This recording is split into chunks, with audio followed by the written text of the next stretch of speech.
Welcome to Suman TV. నేను మీ నవీన్. మీరు ఎక్కువగా ఇంట్లో నిలబడి వర్క్ చేస్తున్నారా? అదేవిధంగా వెయిట్ లాస్ అవ్వడం కోసం ఎక్కువ కిలోమీటర్లు నడుస్తూ ఉన్నారా? అయితే మీ మోకాళ్ళు డేంజర్లో ఉన్నాయి అంటున్నారు ప్రముఖ orthopaedic surgeon doctor Madhurima Naidu గారు, పద్మజ హాస్పిటల్స్ నుంచి. మేడం అడుగుదాం, అసలు ఎందుకు ఎక్కువగా నిలబడినా వాకింగ్ చేసినా కూడా మోకాళ్ళ నొప్పులు వస్తాయి? హాయ్ మ్యామ్, నమస్తే అండి. Hi Naveen. Ma'am, of the record మీరు చెప్పినప్పుడు నిజంగా ఆశ్చర్యం ఇస్తుంది. ఎందుకంటే వెయిట్ లాస్ అవ్వాలంటే ఖచ్చితంగా నడవాల్సిందే. అది కూడా ఏంటంటే మేము ఈరోజు 5 కిలోమీటర్లు నడిచామంటుంటారు. సో ఎక్కువగా నడిస్తే మోకాళ్ళ మీద ఎట్లాంటి డ్యామేజ్ అవుతుందండి? నేను బిఫోర్ మీకు ఇది చెప్పాలి అంటే మాత్రం ఒకసారి నీ స్ట్రక్చర్ అనేది తెలియాలి. ఎందుకంటే ప్రతిసారి ఇంత నడవద్దు, అలా చేయొద్దు, ఇలా చేయొద్దు అంటే అసలు బేసిక్ గా కాన్సెప్ట్ తెలియట్లేదు. సో నేను ఒక అవేర్నెస్ క్రియేట్ చేద్దామని చెప్పేసి అసలు మన నీలో ఏముంటది స్ట్రక్చర్, నీ అనాటమీ అంటే ఏంటి అసలు బేసిక్ గా అర్థమైంది అనుకోండి, మన పీపుల్ కూడా కొంచెం నీట్ గా అర్థం చేసుకోగలుగుతారు అనమాట. ఒకసారి నీ అనాటమీ చెప్తాను. నేను అంత పెద్ద ఆర్టిస్ట్ అయితే కాదు, నీకు బేసిక్ గా చెప్తాను నీ అనాటమీ ఏంటి. Subject important. So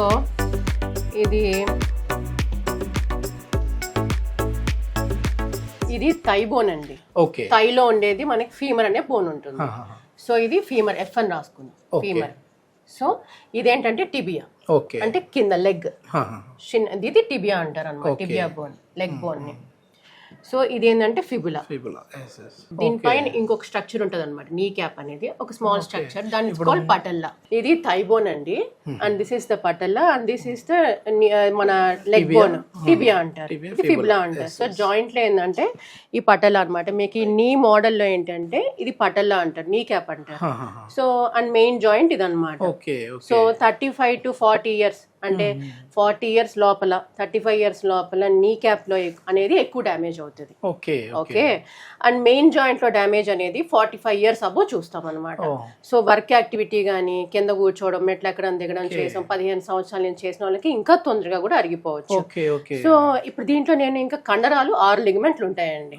so knee joint అంటే ఇదే కాకుండా మీకు దాంట్లో చెప్పడం కొంచెం కష్టం కాబట్టి సో నేను ఈ మోడల్లో చెప్తాను. ఇక్కడ ఒక మజిల్ ఉంటుంది, ఈ మజిల్ ఉంటుంది కదా క్వాడ్రిసెప్స్ అని, ఆ క్వాడ్రిసెప్స్ మజిల్ అంతా పైన ఊహించుకోండి. దాని నుంచి వచ్చేది టెండాన్. ఇది దీనికి కనెక్ట్ ఉంటది అనమాట, ఈ నీ క్యాప్ కి కనెక్షన్ ఉంటుంది పటల్లాతో.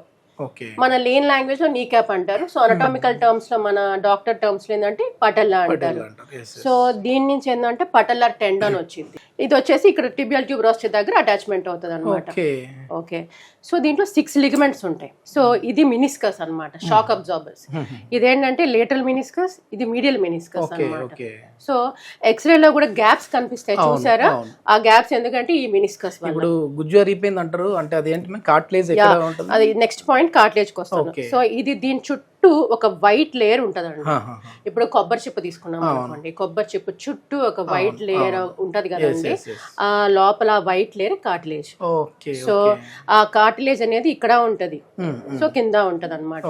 సో ఈ కార్టిలేజ్ అనేది డ్యామేజ్ అవడం వల్ల సో ఈ పటల్లాగా కూడా ఉంటది అనమాట కార్టిలేజ్, ఇట్లా వైట్ లేయర్, ఒక గ్రీజ్ మాదిరిగా అనుకోండి. ఇంకా ఒక దీనికి బోన్ కి సో ఈ కార్టిలేజ్ అనేది ఈ పైన లేయర్ ఉంటది అనమాట. అది ఎక్స్రే లో మనకు కనపడదు. ఓకే, అండ్ ఇంకొకటి ఇది ఫస్ట్ లిగమెంట్ అండి, మీడియల్ మినిస్కస్. ఇది మినిస్కస్, ఇది this is lateral meniscus, this is medial meniscus.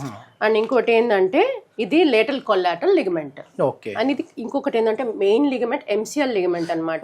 ఈ లిగమెంట్స్ అన్ని ఒకవేళ ఏమన్నా రోడ్ ట్రాఫిక్ యాక్సిడెంట్స్ అయ్యి అప్పుడు ఉంటే మా స్పోర్ట్స్ ఇంజరీస్ లో అయినప్పుడు ఈ ఎంసీఎల్ టేర్స్ అవునప్పుడు ఈ ఎంసీఎల్ ఏంటంటే మనకి స్టెబిలిటీ ఆఫ్ జాయింట్ ని క్రియేట్ చేస్తుంది. ఈ లిగమెంట్స్ అన్ని కూడా స్టెబిలిటీకే. And next is ACL, main గా యాంటీరియర్ క్రూషియేట్ లిగమెంట్ అంటారు, ఇది ఏసిఎల్ అంటారు. ఓకే, అండ్ వెనకాల బ్యాక్ సైడ్ ఒక లిగమెంట్ ఉంటుంది కాల్డ్ పోస్టీరియర్ క్రూషియేట్ లిగమెంట్ అంటారు. సో మొత్తం 6 లిగమెంట్స్ ఉంటాయి అనమాట. ఇది నీ అనాటమీ.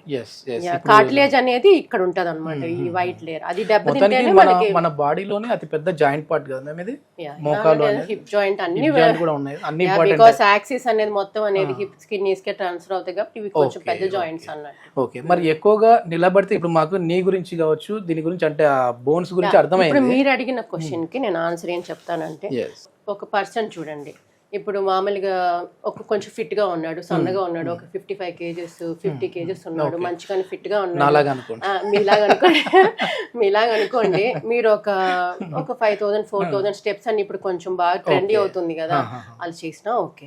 ఇప్పుడు కొంచెం వెయిట్ ఎక్కువ ఉన్నారనుకోండి, లైక్ 70 to 90 kgs 100 kgs ఉన్న వాళ్ళు ఏంటంటే ఈ 10,000 స్టెప్స్ 5,000 స్టెప్స్ చేయకపోవడం మంచిది. ఎందుకంటే సో ఈ కార్టిలేజ్ అనేది ఎప్పుడో 50 ఏళ్ళకి 60 ఏళ్ళకి అరగాల్సిన కార్టిలేజ్ డ్యామేజ్ అవుతుంది అనమాట. సో ఎక్కువ స్టెప్స్ చేయడం వల్ల కానీ, బాగా వాకింగ్ కొంతమంది 2-3 గంటలు చేసేస్తుంటారు, అలాంటి వాళ్ళకి కూడా ఏంటంటే ఈ కార్టిలేజ్ బయట బొర అనేది డ్యామేజ్ అవుతుంది. ఓకే, నిలబడిన కూడా ఆ వెయిట్ అనేది అక్కడ అంతే కదా, వెయిట్ బేరింగ్ జాయింట్ కదండి అది, మొత్తం మన బాడీ వెయిట్ అంతా కూడా నీ మీద పడుతుంది కదా. సో సడన్ గా కూడా వెయిట్ ఇంక్రీజ్ అయిన తర్వాత కూడా నీ మీద ఎఫెక్ట్ పడుతుంది కాబట్టి వెయిట్ తగ్గండి, కొంచెం ఎక్సర్సైజ్ చేసుకోండి, స్ట్రెంథనింగ్ ఎక్సర్సైజ్ చేసుకోమని. వెయిట్ తగ్గడం కోసమే కదా వాకింగ్ చేసేది అంటుంటారు. సో అంటే వాకింగ్ లిమిట్ గా చేయాలి అంతే. There are many modes of exercise అండి, వాకింగ్ చేసి ఏం తగ్గక్కర్లేదు. వాకింగ్ అనేది మెయిన్ రీజన్ కాదు ఫర్ వెయిట్ లాస్. ఏజ్ ని బట్టి కూడా ఉంటుందా మ్యామ్, ఎంత వాక్ చేయాలి ఏంటి అనేది? అంటే ఈ ఏజ్ వాళ్ళు ఇంత చేయాలి, ఈ ఏజ్ వాళ్ళు ఇంత చేయాలి అనేది ఉంటుంది. ఎవరైనా కానీ యంగ్ పీపుల్ తీసుకోండి, లైక్ 35 45 45 వరకు. అంటే నేను అనేది ఏజ్ అనేది ఒక ఫ్యాక్టర్, జస్ట్ నంబర్, నేను డిఫరెన్షియేట్ చేసి చెప్పట్లేదు. బట్ ఏంటంటే చిన్న ఏజ్ కానీ, లైక్ లైక్ యంగ్ ఏజ్ కానీ, మిడిల్ ఏజ్ కానీ, కొంచెం 50-60 years వచ్చిన వాళ్ళకి కానీ డిఫరెంట్ టైప్స్ ఆఫ్ ఎక్సర్సైజ్ ఉంటాయి. మెయిన్ గా ఏంటంటే స్విమ్మింగ్ చేసుకోవచ్చు అండి. యంగ్ పీపుల్ ఏంటంటే స్విమ్మింగ్ చేసుకుంటే దట్స్ హోల్ బాడీ ఎక్సర్సైజ్ అన్నమాట. స్విమ్మింగ్ తో పాటు ఇంకా యోగా చేసుకోవచ్చు. యోగాలో ఏంటంటే చిన్న వయసు వాళ్ళు చేసుకోవాలి, అది మళ్ళీ ఓల్డ్ ఏజ్ వాళ్ళు చేయకూడదు. ఓల్డ్ ఏజ్ వాళ్ళు చేసిన ఏంటంటే కింద ఆసనాలు వేస్తారు కదా, ఈ మూవ్మెంట్ ఈ ఫ్రిక్షన్ అనేది ఎక్కువ ఉంటుంది. ఇండియన్ టాయిలెట్ అనేది ఎక్కువగా ఈ మోకాళ్ళ నొప్పులు ఉన్న వాళ్ళు యూజ్ చేయొద్దు అని అంటుంటారు కదా, కానీ కొద్దిమంది ఏంటంటే ఇండియన్ టాయిలెట్ మంచిది, అట్లా ఉంటే కాన్స్టిపేషన్ ప్రాబ్లం రాదు అంటుంటారు. సో ఏది అనే కన్ఫ్యూజన్ లో ఉన్నారు. ఇండియన్ టాయిలెట్ లో కూర్చోవడం మంచిదా లేదంటే వెస్టర్న్ మంచిది అంటారు? వెస్టర్న్ అండి, అయితే మనం చూసుకుంటే వెస్టర్న్ టాయిలెట్ మంచిది, వెస్టర్న్ బాత్రూమ్స్ మంచిది. అంటే ఈ బెండింగ్ అనేది ఎక్కువ అవ్వకూడదు, ఈ బెండింగ్ అనేది ఎక్కువ అవ్వకూడదండి. మీరే చూస్తున్నారు కదా, ఈ మెకానిక్స్ చూస్తున్నారు కదా, కూర్చొని లేవడం అంతసేపు కూర్చోవడం వల్ల ఏంటంటే ఈ కార్టిలేజ్ దెబ్బతినే ఛాన్స్ ఉంటుంది. ఓకే, మరి ఎక్కువగా మనం ఇళ్లలో ఆడవాళ్ళని చూస్తూ ఉంటాం. పాపం వాళ్ళు ఏంటంటే ఒకప్పుడు మంచిగా కింద కూర్చొని ఏదన్నా రుబ్బాలన్నా ఇట్లా ఇసిరేవాళ్ళు. ఇప్పుడు వచ్చేసేసి మిక్సీలు వచ్చాయి, సో స్విచ్ చేసేస్తారు, అక్కడే నిలబడతారు. సో ఇప్పుడు మళ్ళీ రైస్ కుక్కర్లు వచ్చాయి, రైస్ వండాలన్నా నిలబడి అక్కడ చేసేసుకోవడం. మళ్ళీ గ్యాస్ స్టవ్లు కూడా కింద లేవు, ఇప్పుడు పైనే ఉంటా ఉన్నాయి. సో ఎక్కువ నిలబడి వర్క్ చేస్తూ ఉంటారు. మేము అట్లాంటి వాళ్ళు ఎట్లాంటి జాగ్రత్తలు తీసుకోవాలి? స్మార్ట్ వర్క్ చేయడం మంచిదండి. స్మార్ట్ వర్క్ అంటే ఇప్పుడు రైస్ ఉడికేంతసేపు అంతసేపే నించొని ఉండడం స్టవ్ దగ్గర. ఇప్పుడు గ్రైండర్ మొత్తం అదంతా ఆ పని అంతా ఎంతవరకు నించొని ఉండడం కాకుండా స్మార్ట్ వర్క్ చేసుకోవడం బెటర్. కొంచెం అక్కడ పొయ్యి దగ్గర ఉన్నా కానీ కొద్ది దగ్గర చైర్లో కూర్చోవడం అలాంటి చేసుకుంటే బెటర్ అనమాట. ఓకే, ఒకప్పుడు ఏంటంటే మంచిగా కూర్చొని పొయ్యి కూడా కింద ఉండేది, సో అప్పుడు ఏం ప్రాబ్లం వచ్చేది కాదు. ఇప్పుడు నిలబడి వచ్చేసేసి బట్టలు ఉతకాలన్నా అంటే అండి ఇప్పుడు మనం చూసుకుంటే ఇప్పుడు లైఫ్ స్టైల్ అనేది చాలా డిఫరెంట్. అప్పుడు లైఫ్ స్టైల్ అని చాలా, ఫుడ్ కూడా ఏంటంటే చాలా మంచి ఫుడ్ ఉండేది అనమాట, కల్తీ లేకుండా ఉండేది.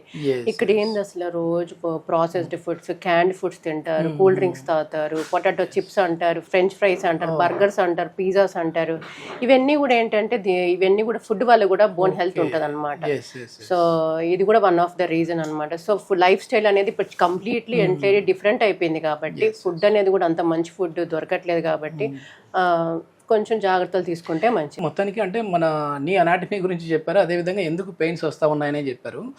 ఒకవేళ మేము నిలబడి మీ వీడియో చూసిన తర్వాత మేము నిలబడి వర్క్ చేస్తూ ఉన్నాము, కానీ లైట్గా పెయిన్ వస్తూ ఉంది, మళ్ళీ మేము కూర్చుంటే తగ్గిపోతా ఉంది. ఇట్లా ఎన్ని రోజుల వరకు, అంటే నిలబడితే పెయిన్ వస్తుంది, కూర్చుంటే తగ్గిపోతుంది, ఇట్లా ఎన్ని రోజుల వరకు మాకు నార్మల్ అనుకోవచ్చు? ఎప్పుడు మేము డాక్టర్ని విజిట్ అవ్వాలంటే ఏం చెప్తారండి? సార్ అటెస్ట్ కొంతమందిలో ఒక 2-3 hours కూర్చుంటారండి.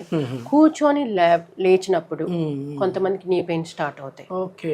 అప్పుడు that is the indication to see a doctor. Pain అండి మెయిన్గా. మీ డైలీ ఫిజికల్ యాక్టివిటీస్ చేయలేరు అంటే ఈవెన్ ఏమైనా చిన్న పనులు చేసి వంగి ఏమైనా పనులు చేయాలన్నా కానీ, బరువులు ఎత్తాలన్నా కానీ, ఈ షూటింగ్ పెయిన్స్, బ్యాక్ పెయిన్స్ ఎక్కువ, తిమ్మెర్లు మొద్దుబారడం అన్నప్పుడు మాత్రం you need to consult a doctor. నీస్కి వచ్చేటప్పటికి ఏంటంటే కూర్చొని చాలాసేపు లేచేటప్పుడు మామూలు ఫిజికల్ యాక్టివిటీ, డైలీ యాక్టివిటీస్ చేయనప్పుడు కూడా you need to consult a doctor. Pain రావడం, స్టిఫ్నెస్ రావడం, రేంజ్ ఆఫ్ మూమెంట్ తగ్గిపోవడము, స్వెల్లింగ్ రావడము. Yes, సో ఇవన్నీ కూడా they are indications to meet a doctor, Yes, yes. Orthopedic మన doctor Padmaja near you. Multi speciality హాస్పిటల్లో ప్రత్యేకించి ఎట్లాంటి దీనికి సంబంధించిన ట్రీట్మెంట్స్ ఉన్నాయండి? అంటే మోకాలు నొప్పులు కావచ్చు, ఎనీ జాయింట్ పెయిన్స్, దీనికి సంబంధించి ఎట్లాంటి ట్రీట్మెంట్ ఉంది?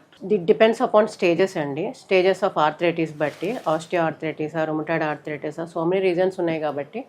సో స్టేజ్ 1లో, స్టేజ్ 2లో ఏంటంటే అప్ టు స్టేజ్ 2/3 వరకు ఏంటంటే we give NSAIDs, supplements and ఇంకా ఫిజియోథెరపీ చేసుకోమంటాం అనమాట. సో లైక్ క్వాడ్ స్ట్రెంథనింగ్ అంటే ఈ కండరం థై మజిల్ని క్వాడ్స్ అంటారు, ఈ క్వాడ్స్ అనమాట.